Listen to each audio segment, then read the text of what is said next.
அல்லேலூயா. நம்முடைய கர்த்தருடைய நாமம் மகிமைப்படட்டும். நம்முடைய தேவனாகிய கர்த்தர் உன்னதமானவரும் உயர்ந்த தேவனுமாக இருக்கிறார். இம்மட்டுமாக நம்மை பாதுகாத்து, குறிப்பாக இந்த புதிய ஆண்டிலும் கூட 5 மாதங்களாக அற்புதமாக கர்த்தர் நம்மை பாதுகாத்து வந்திருக்கிறார். இந்த நாளில் புதிய மாதத்துக்குள்ளாக கர்த்தர் நம்மை பிரவேசிக்க பண்ணுகிறார். அதாவது ஜூன் மாதத்தின் முதல் நாளில் கர்த்தருடைய பிள்ளைகளாகிய நம்மை ஆண்டவர் அழைத்து வந்திருக்கிறார். மெய்யாகவே இந்த புதிய மாதமும் உங்கள் ஒவ்வொருவருடைய வாழ்க்கையிலும் ஆசீர்வாதமும் நம்பிக்கையும் நிறைந்ததாக காணப்படும் என்கிறதுல எவ்விதமான சந்தேகமும் இல்லை. ஏனென்றால் நம்முடைய கர்த்தர் இருக்கிறவராகவே இருக்கிறார். அவர் நம்மை முற்றுமுடிய வழிநடத்த வல்லவராக இருக்கிறார். இந்த காலை வேளையிலே நாம் தியானிக்கும்படியாக நீதிமொழிகள் புத்தகம் 23வது அதிகாரம் 18வது வசனம்.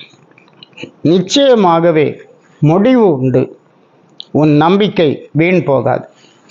நிச்சயமாகவே முடிவு உண்டு, உன் நம்பிக்கை வீண் போகாது. தேவ பிள்ளைகள் அனைவரும் இந்த உலகத்தில் வாழும்போது நாம் கர்த்தரையே நம்முடைய நம்பிக்கையாக கொண்டிருக்கிறோம். கர்த்தரை விட்டு வலதுபுறம் இடதுபுறம் நாம் சாய்வதில்லை. ஏனென்றால் நமக்கு நன்றாக தெரியும், வேத வசனம் நமக்கு ஆழமாய் போதிக்கிறது, கர்த்தர் தான் நம்முடைய நம்பிக்கை. குன்றுகளையும் திரளான மலைகளை நம்புகிறது விருதா, இஸ்ரவேலின் நம்பிக்கை எங்கள் தேவனாகிய கர்த்தர் என்று சொல்லப்பட்டிருக்கிறது. அன்பான தேவ பிள்ளைகளை, கர்த்தரையே நம்பி, கர்த்தரையே சார்ந்து, கர்த்தரையே பற்றி கொண்டு நாம் ஆண்டவருக்காக நிலை நிற்க வேண்டியவர்கள் என்கிறத ஒருபோதும் நாம் மறந்து போகக்கூடாது. பாருங்கள், நான் வாசித்த நீதிமொழி 23:18வது வசனத்தில் நிச்சயமாகவே முடிவு உண்டு, உன் நம்பிக்கை வீண் போகாது என்று சொல்லப்பட்டிருக்கிறது. நீ நாடோறும் கர்த்தரை பற்றும் பயத்தோடு ஒவ்வொரு நாள், இந்த மாதத்தின் ஒவ்வொரு நாளிலும் கூட தேவ பிள்ளைகளாகிய நாம் கர்த்தரை குறித்த பயத்தோடு காணப்படவேன். ஒவ்வொரு நாளும் தெய்வ பயத்தோடு வாழவேன். தெய்வ பயம் எப்போதும், fear of God, that is beginning of wisdom, எப்போதும் நம்முடைய இருதயத்திலே காணப்பட வேண்டும் என்று பார்க்கிறோம். கர்த்தரும் அதை விரும்புகிறார். அதை அவருடைய பிள்ளைகளாகிய நம்மிடத்தில் ஆண்டவர் எதிர்பார்க்கிற தேவனாகியிருக்கிறார். 2 ராஜாக்கள் புத்தகத்தில் 18வது அதிகாரம் 5வது வசனத்தில் நாம் எசேக்கியா என்கிறதான ராஜாவினுடைய நம்பிக்கை குறித்து வாசிக்கிறோம். அவன் இஸ்ரவேலின் தேவனாகிய கர்த்தரின் மேல் வைத்த நம்பிக்கையிலே அவனுக்கு பின்னும் அவனுக்கு முன்னும் அவனைப் போல் ஒருவனும் இருந்ததில்லை.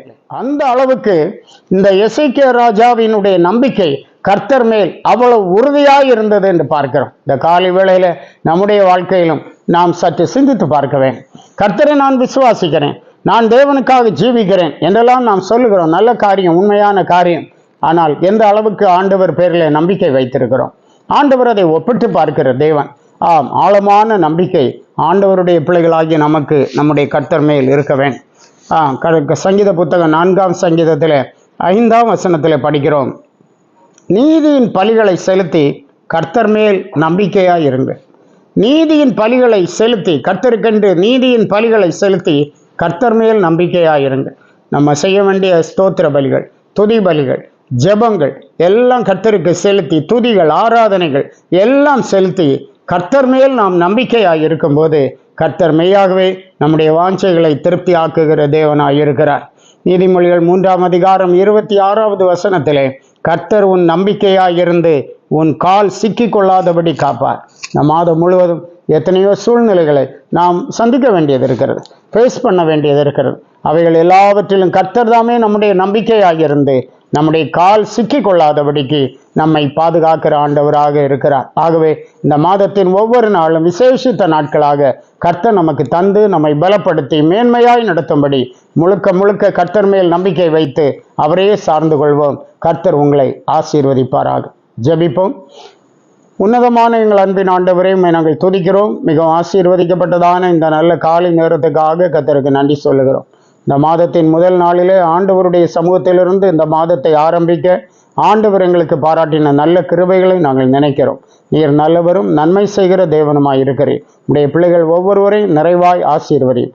அந்தகார கிரிகள் மேல் ஜெயத்தார்.